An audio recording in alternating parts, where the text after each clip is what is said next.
It's the People Station V103, the ATL's #1 for hip hop and R&B. Frank and Wanda in the morning. Sophia's in the studio with us today because we have a very important interview. And coming up a little bit later on in the interview, we're going to tell you this special honor that Miss Sophia about to get. You excited about this? Oh, very excited. This is the first time. All right. Yes. This is the first time? All right. Well, it won't be the last time because from the Vision Church, he is here, ladies and gentlemen. Bishop Allen is here with us. How are you, sir? I'm excellent. Thank you for having me. Tell everybody about the Vision Church. Sophia was telling me, I didn't know 100%. And Sophia was telling me, you tell our listeners about the Vision Church. Well, it's a church, a community of faith. God has blessed us to have just an enormous amount of just wonderful people who are connected to what God is doing, I believe, just around the world where people are coming together, people from all kinds of backgrounds, right? I think we started in a way where our ministry was targeting the LGBTQI community, but it's expanded. You know, people are beginning to come together, even with all that's going on in the world, people are beginning to come together. And I think the Vision Church, the Vision Cathedral of Atlanta represents that community. Yes. So when you first started the Vision Church, yes, sir. Did you get a lot of flack? Oh, yes. I got a lot of flack. Miss Sophia knows. Yeah. I got a lot of flack. And you know, the reality is a lot of progressive leaders, a lot of progressive pastors. There are a number of pastors in this city and abroad who, you know, the whole point of the ministry was to bring people together. Yeah. But to bring people together who are different. Yeah. And the truth of the matter is, you know, religion, Christianity, the Black church has wrestled with that. And so we got our share of flack, but, you know, that comes with the territory, right? When you're doing something fresh and when you're doing something new and different. So now, to our listeners who are saying, wait a minute, Frank Ski, LGBT church and God, it doesn't go together. How do you answer that now? You know, I mean, God is love, right? Absolutely. God is love. 100%. So, right. We always say that, but, yeah, you know, we're also created in the image of love. Okay. In the image of God, which should suggest that if all of us are created in the image of God, that we are actually more alike than we are different. Okay. I think the difference in affirming or more inclusive spaces are that we don't spend time focusing on the differences, right? Mm-hmm. Or we shouldn't. Mm-hmm. We should focus on the fact that not only are we created by love, but we are called to be loved. Mm-hmm. You know, there are people that have challenges, but, you know, I also found out that sometimes it takes time for people to understand what it means to be more loving and accepting. And so rather than be defensive and try to over-explain, mm-hmm. I think if we exemplify love more, I think people begin to change over time. Yeah. You know, the first person I heard really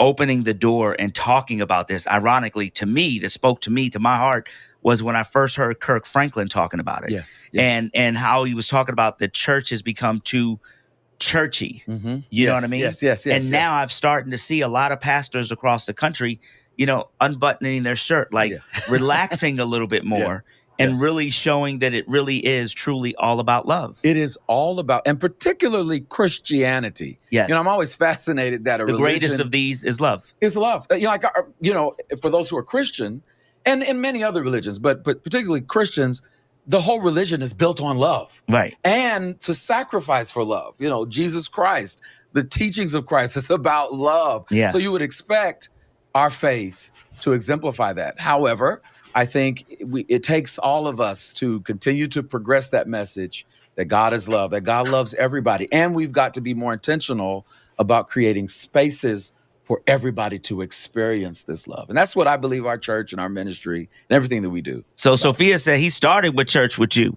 Right. We started out at Tabernacle. And when I first heard Clay do his first sermon, I was like, Bishop, you need to have your own church. He said, I received that. And so then he went on, and then later on I found out that he has his own church. And now he has a huge following. So they have a big ministry, and they're doing positive things in the community as well as outside the community. And I always tell him every time I see him that I'm proud of him.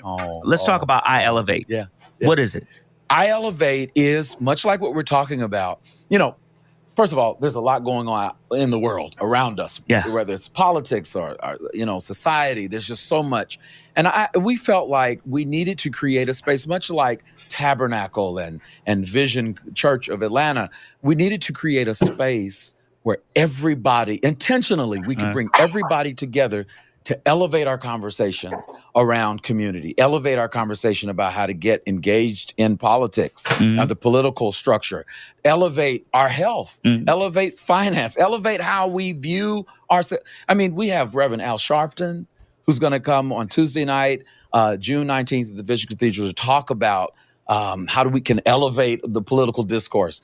We have Ayanna Van Zant, who will be with us Friday at the Atlanta Marriott Marquis, who's going to talk about how we can fix our life, elevate how we fix our life, right? We have Vivica Fox. We have I Elevate Fashion and Beauty component for people who have a vision to make people feel good about themselves. Like, how do they elevate into that? We have which I can segue into this. We have a plethora of people that will be with us, but the Atlanta mayor, Keisha Bottoms, is opening up City Hall. We're having our Black Tie Gala, and one of the people that we will be honoring is our own Miss Sophia. The legendary Miss Sophia. And I want to say, this whole notion of what we're trying to do in terms of elevate, I elevate, is to also say thank you to those people who have pioneered the work, to people who they didn't even know they were doing it, like Miss Sophia, just creating a platform for those of us who needed a voice. Miss Sophia you may not realize that you created platforms just by being you, by being present, by being at the table. And we thought what better person to say thank you. So Mayor Keisha Lance Bottoms will be there, and just a whole lot of people. You can get your tickets at blacktiegala.org. Blacktiegala.org. Ticket, and seating is really, really limited. Doesn't mean City Hall. I think even we're almost sold out of our VIP tickets. So, buy tables, the ones that are left, and tickets. But this is an opportunity for us to elevate the discourse. We want people to have hope and inspiration and motivation. I'm proud of you, Sophia. Thank you. And all right, I need a new dress. I need a new dress, though. I need a new dress. New dress. You better come. Come with it. What I need? Come a new dress. Oh, okay. Well, I'm gonna need the card so I can go get that new dress. But anyway, they surprised me because Reggie was talking to me about. He's like, Sophia, I need to talk to you. And I was like, okay. I went to Reggie's office, and he's like, do you know this Bishop Allen? I said, yeah. He said, they're getting ready to do a conference here. It's going to be like a week-long conference. And, do you think this would be something good for us to do, or get behind and do an interview with them and let them come up here? And I was like, that's one of the biggest mega churches here in Atlanta. Yeah, you need to get Bishop Allen in here. So they came in, and then it was like, yeah, Sophia, we want you, and we're going to honor you. I'm like, what?